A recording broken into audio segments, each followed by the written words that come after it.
मेरे खिलाफ सबूत होता तो अदालत में पेश किया जाता। जब आपके पास सबूत नहीं तो अदालत से मोहलत ही मांगी जाएगी। इमरान खान की जहनी हालत पर तरस आता है। लोगों के घरों में दीवारें फलांग कर जाना अफसोसनाक है। नायब सदर नून लीग मरियम नवाज का तंज, बोली आपकी अहलिया हमारे लिए काबिल एहतराम है, मगर जो म्यार आपकी अहलिया के लिए है वही कलसूम नवाज के लिए भी होना चाहिए था। पेट्रोल की कीमत में इजाफा शर्म का मुकाम है।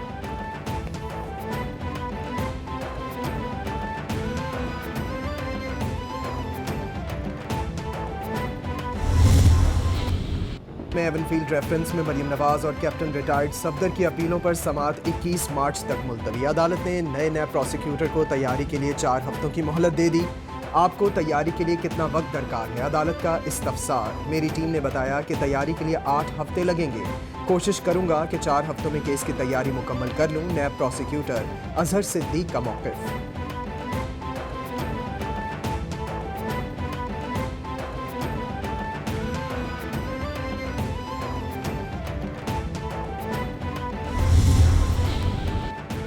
मुल्क में कानून की बालादस्ती लाजमी है। कानून के बगैर कोई रियासत कायम नहीं रह सकती। कानून के बगैर जमहूरियत मुमकिन नहीं। कानून रियासत और आवाम के दरमियान पुल का किरदार अदा करता है। चेयरमैन पीपल्स पार्टी बिलावल भुट्टो का लाहौर हाई कोर्ट बार में तकरीब से खिताब। बोले जुल्फ़िकार अली भुट्टो ने मुल्क को आइन और जमहूरियत दी। आसिफ जरदारी और बेनज़ीर पर बेबुनियाद मुकदमात बने, मगर अदालतों ने बाइज्जत बरी किया।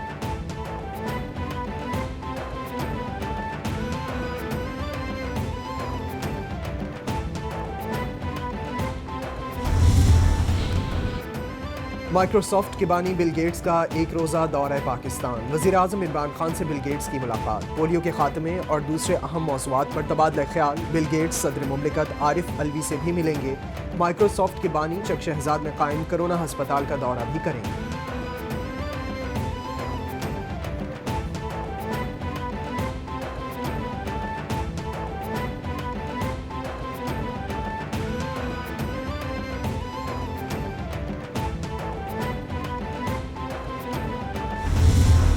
मॉडर्न टेक्नोलॉजी का हम इस्तेमाल करें और क्यों ना हम एक सेंट्रलाइज सिस्टम बना दें कि सारे कंप्लेंट्स भी एक जगह पे आएं, वेरिफिकेशन एक जगह से हो कि क्या क्राइटेरियन क्या स्कॉलरशिप्स देने का, फिर किन सब्जेक्ट्स पे स्कॉलरशिप्स देनी है, क्योंकि आप स्कॉलरशिप्स के जरिए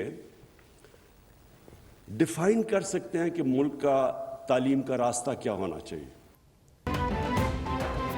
हुकूमत संभाली तो अंदाजा नहीं था कि कितनी स्कॉलरशिप्स दी जानी चाहिए। दौरान तालीम स्कॉलरशिप्स खत्म होने से तलबा को मुश्किलात का सामना था। स्कॉलरशिप्स के जरिए मुल्क में निज़ाम तालीम को बेहतर कर सकते हैं। वज़ीर-ए-आज़म इमरान खान का स्कॉलरशिप कंप्लेंट पोर्टल के इजरा की तकरीब से खिताब। बोले तलबा की शिकायत पर फैसला किया कि मॉडर्न सिस्टम लाएं। स्कॉलरशिप का मकसद मेरिट लाना होगा।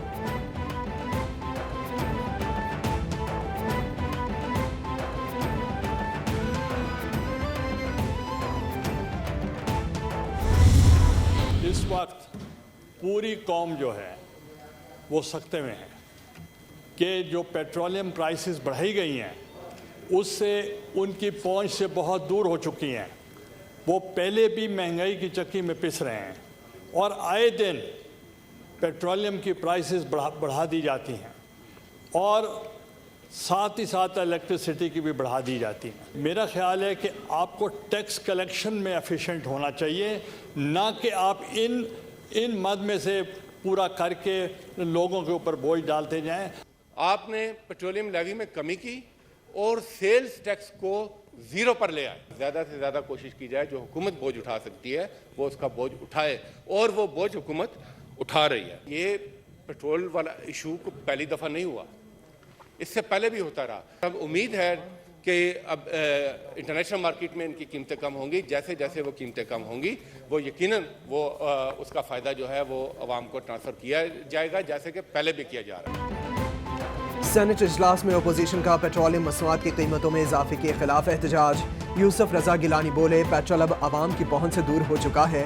हुकूमत यूं आवाम पर बोझ ना डाले, टैक्स कलेक्शन निज़ाम को बेहतर करे। डॉक्टर शहजाद वसीम कहते हैं आलमी मार्केट में पेट्रोलियम मसनूआत की कीमतों में इजाफा हुआ। आज आलमी मार्केट में $93 फी बैरल कीमत है। हुकूमत जितना बोझ उठा सकती है वो उठा रही है।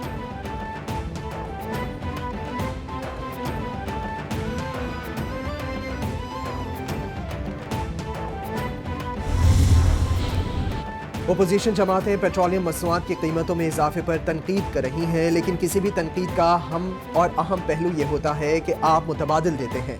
वज़ीर इत्तलात फवाद चौधरी का ट्वीट, बोले अब अपोजिशन बताए कि बैनुल-अक़वामी मंडी में तेल $60 से $95 पर पहुंच जाए तो हुकूमत कीमत कैसे ना बढ़ाए। कोई जादू का चराग है तो बताएं।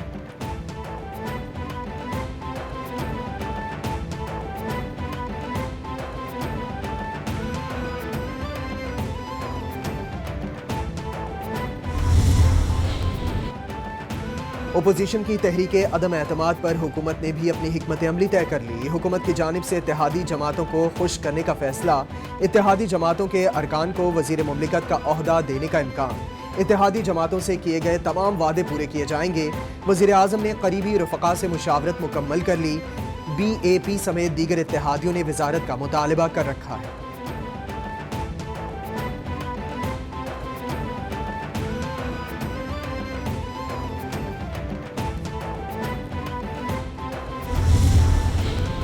रहनुमा पीपल्स पार्टी शारी रहमान कहती हैं, नूरुल हक कादरी का वज़ीर आज़म को औरत मार्च पर पाबंदी से मुतालिक ख़त काबिल तशवीश है। 8 मार्च आलमी सतह पर औरतों का दिन मनाया जाता है। निहत्ती औरतों के मार्च पर पाबंदी लगाकर क्या साबित करेंगे? पाकिस्तान में ख़वातीन को हिजाब का दिन मनाने पर किसी ने पाबंदी नहीं लगाई। इस दिन का मकसद मुआशरे में औरतों के खिलाफ तासुब को दूर करना और शऊर बेदार करना है।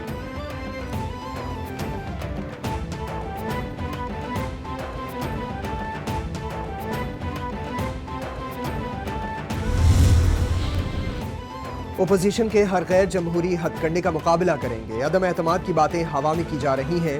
अदम एतमाद का शोशा लॉन्ग मार्च से राह फरार के लिए छोड़ा गया। ओपोजिशन ने 3.5 साल तरक्की के सफर को रोकने की कोशिश की। वज़ीर आला पंजाब की सूबाई वज़ीर ख्याल कास्तरो की सरबराही में आने वाले वफ़द से मुलाकात में गुफ्तगू। उस्मान बुज़दार बोले, फैसलाबाद की तामीर और तरक्की दिलोजान से अजीज़ है। मार्च तक सेहत कार्ड सबको मिल जाएगा।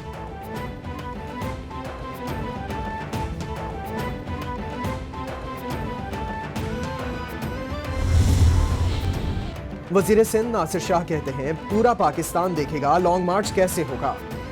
अवाम बिलखुसूस नौजवान तबका बिलावल भुट्टो की जानिब देख रहा है। नौजवानों को सबसे ज्यादा बिलावल भुट्टो से उम्मीदें वाबस्ता हैं। इमरान नियाजी की हुकूमत से पांव अभी से डगमगाना शुरू हो गए हैं। बिलावल भुट्टो के क़यादत में नाअहल और नालायक विफाकी हुकूमत को घर भेजेंगे। पाकिस्तान को अब नौजवान क़यादत की ज़रूरत है।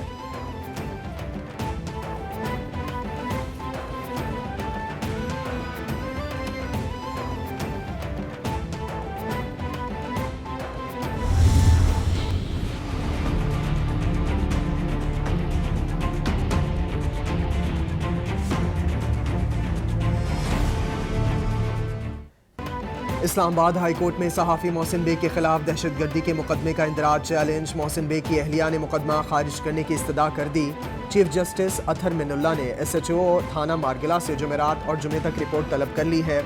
पुलिस थाना मारगला में झूठा और बेबुनियाद मुकदमा दर्ज किया गया। अदालत पुलिस का मुकदमा खारिज करने का हुक्म दे, दरखास्त में इस्तदा।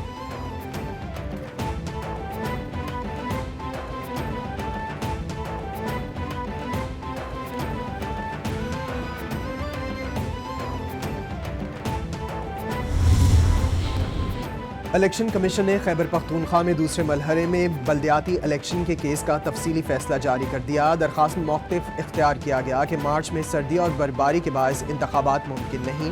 महकमे मौसमियात और कानून नाफिज करने वाले इदारों का काम नहीं। इंतखाबी अमल मुलतवी करने का फैसला करें। तफसीली फैसले का मतलब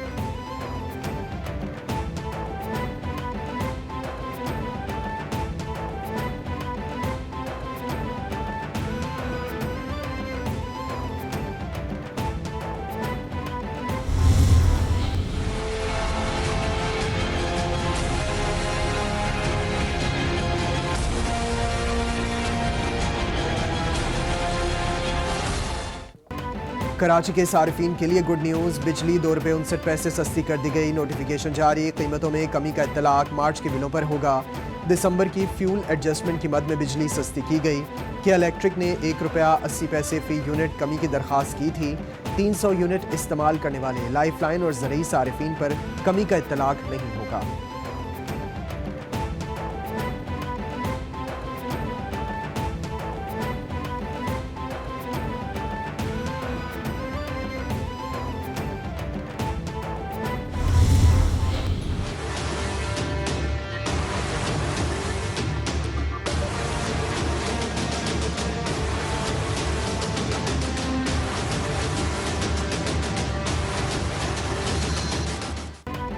कोरोना की नई लहर के पाकिस्तान पर वार तेज। 24 घंटों में मजीद 40 अफराद जाँ बहक। मरने वालों की कुल तादाद 29,917 तक पहुँच गई। मुतासरा अफराद 14,94,293 हो गए। सिंध में सबसे ज़्यादा 5,61,683, पंजाब में 4,97,307, खैबर पख्तूनख्वा में 2,13,021, इस्लामाबाद में 1,33,529, बलूचिस्तान में 35,163, गिलगित बल्तिस्तान में 11,274, आज़ाद कश्मीर में केसेस की तादाद 42,316 हो गई।